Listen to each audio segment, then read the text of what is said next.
I'm very excited. It's good to see you. Good to see you, too. Yeah, you haven't been here since we moved to New York. No, last time I saw you was when you were still in LA. In LA, I know. It's different. You've lived here, though. So you know it here very well. You studied theater here, right? Well, I went to college here. I was an English major at Barnard. I lived and worked in Brooklyn as a waitress after I got out of school. Like, I had a million jobs here. I think we've all been waitresses in this line of work. Yes. I think so. And so, yeah, I really love it here. It's not my full-time. I go back and forth between LA, but I love it here. And I think you look good as a New Yorker. It makes sense. I love walking around. The energy is very ADHD. I'm very into it. Yeah, there's just so much going on. It's very good for me. Well, happy almost Valentine's Day. Do you get into Valentine's Day? Nope. Yes. What? I am sorry about that involuntary reaction. I don't really either. I don't. Yeah. I do it for my kids. Yes, I just do little like cute things for my kids, but like I don't. It's not because I'm single either. I don't like it even more when I'm in a relationship because the pressure. The pressure. Yeah.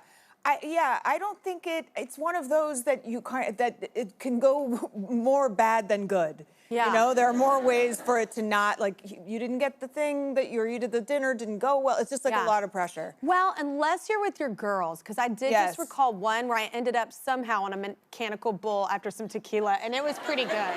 Wow. It was a pretty good Valentine's Day. I wonder if my mechanical bull days are behind me, because I have never... It depends on how much tequila you've had.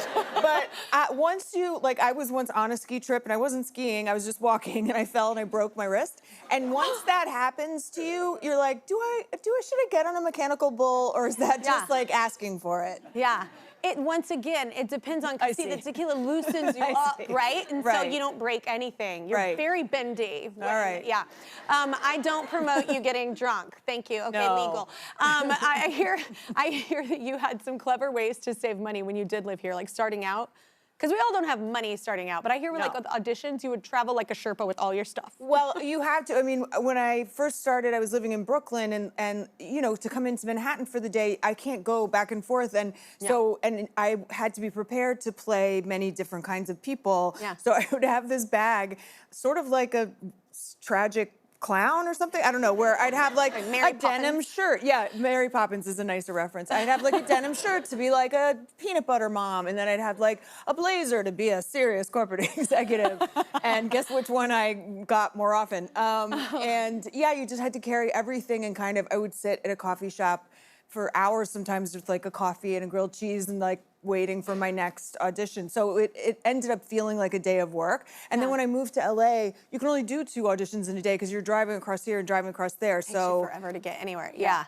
Is it true? Is that really that crazy short notice? Like auditions like that? Well, it's more that, yes, sometimes. I mean, that was the day when you know, I'd go to a payphone and call my mailbox or whatever it was and see if, something could come up last minute. So you kind of had to be prepared. Wow. That's why we had pagers. Yeah, you heard me, pagers. You were so cool if you had a beeper. Oh, got another one. I'm sorry, gotta go. Have you ever visited places that you worked like later on? Oh yeah, I mean that was such a. My last day job was this excellent Mexican restaurant in Park Slope. Are they still there? I don't know, Santa Fe Grill. Yeah. And I was visiting, you know, being like, that's where I used to live, and I stopped in front of this restaurant, and the guy I worked for was outside. And I was like, hey, I used to work here. And he was like, I know. And I was like my last job, you know, before things kind of started happening like having a nostalgic moment. Yeah. And he's like, I know. And I was like, I used to give away a lot of free margaritas. And he was like, I know. And that was our entire... Thank you for not firing her. There were no tears. He wasn't like, come back. You know, it was just like, I was like, well, it's New York. Oh my God, that's awesome. That's awesome. See, I worked at the zoo, the Fort Worth Zoo, and I love going back there. I love/hated that job, but it is cool to... Oh, girl. Look, I didn't work there long, so when you're new, then you don't know what you're doing, and they stick you in the worst possible position. They sat me at a kiosk. No, worse. It was like one of those little things, you know, outside, which it's like 120 in the summer in Texas, and it was right by the monkeys, and I thought, that's going to be so cute, except, it's just monkey Yeah, it's just like, yeah. It doesn't That's smell all it good. just, yeah. And then No. it somehow seeps into your pores and your hair and your everything. It's super hot, yeah.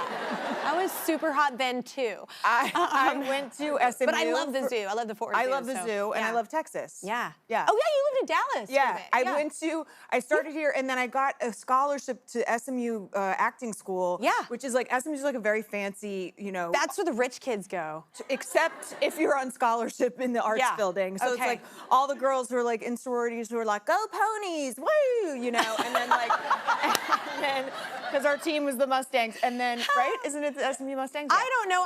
I don't know. Don't have people I know at SMU.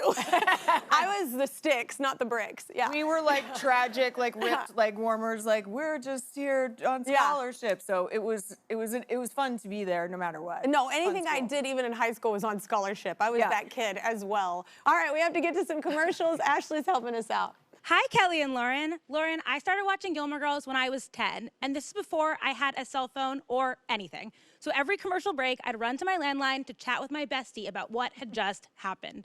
I'll never forget sobbing through the waltz scene with Lorelai and Luke and calling my friend, they're finally getting together. It was Don't go away. Kelly has more with Lauren after this. We are back with Lauren Graham. Give it up, y'all. It is the 25th anniversary of Gilmore Girls. It seems as popular now as ever. We were just talking about, I know, look at them! Oh my gosh, I've seen it so much. I swear, I was telling her in the commercial break, I had it on in my house, in my room, I was doing stuff, and all of a sudden I peeked over and my daughter, she's 10, just sitting there watching it like this. And she was like, are they gonna get together? Like, and I was like, you have to keep watching to find out. Because she loves love. But anyway, that show, it never dies. Like, it never goes away. Like, literally, it has a life each generation. It is more than I could ever have hoped for. It's more than I could have imagined. And my only worry is like, I'm 80 and someone's like, what happened to her? And like, because it does seem to have such a timeless quality. It doesn't feel old. Yeah, you know? which is well done, team. Well done, everybody. I would say that's really, really great. Well, Lauren recently surprised fans at a Gilmore Girls event. Let's see that reaction. There's only one thing for me that would make it more special, and if there was another Gilmore Girls.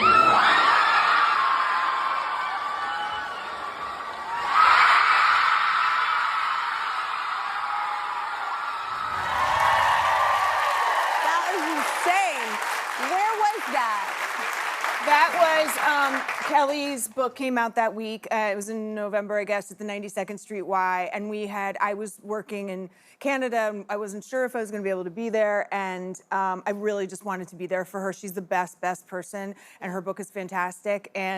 But you've probably heard noises like that. I don't know that I had. Like, I walked out. No, that was like BTS level. That was like, BTS. that was Elvis came back. It was so wonderful. And then it felt like the crowd was so kind of doubly excited. We had a great conversation, and I'll show up for her anytime. Yeah. Anyway. Oh man, so cool. They were losing their minds. So let's talk about your new show. So it's called The Z Suite. So tell everybody about it. So it's a workplace comedy. I play the boss of an advertising agency who's just kind of gotten to the top and makes a mistake and kind of gets canceled and is replaced by the younger generation and is trying to. And so it's these two worlds having to get to know each other. Yeah. How was it on set? Was it? I bet they were freaking out. I mean, I don't know. I don't know about that. They were fantastic. They were, it's beautiful to see somebody have their first or second job. Yeah. And that's the Gen Z people. And we'd always be like, where are the kids here yet? Where are the kids? And they'd be like, we're 25 to 29 years old. And I was like, right, but someday you'll be glad, so that people refer to you as the kids. They're so funny and the characters are really unique. So I don't know. Yes, there's some language and slang that I didn't know that now I know. But there's actually that can be incorporated into the show because even moments like this when I have younger artists on or whatever, and they tell me they like me when they were 10, and I'm like, it's a compliment. I'm kidding. Yeah. But it's just that thing where it's like those cultural moments are things you say or a joke or a reference you make, and you're like, oh, okay. Well, also all my references were kind of old anyway, but I'll say to them it's just a fun kind of rom-com, like Splash. Oh no. I have no idea. Yeah. No idea. And they're like, so what happened in that? Yeah, yeah. Were you in an ocean? Or, Yeah. But for the most part, I get a lot out of that. Like I want to understand, you know, being a different age. I don't want to lose touch. And it also goes by so quickly. Like, I still feel I'm that age. I don't know, it's sort of... Isn't that weird growing older, right? So you're sitting here talking, you don't feel older, you know what I'm saying?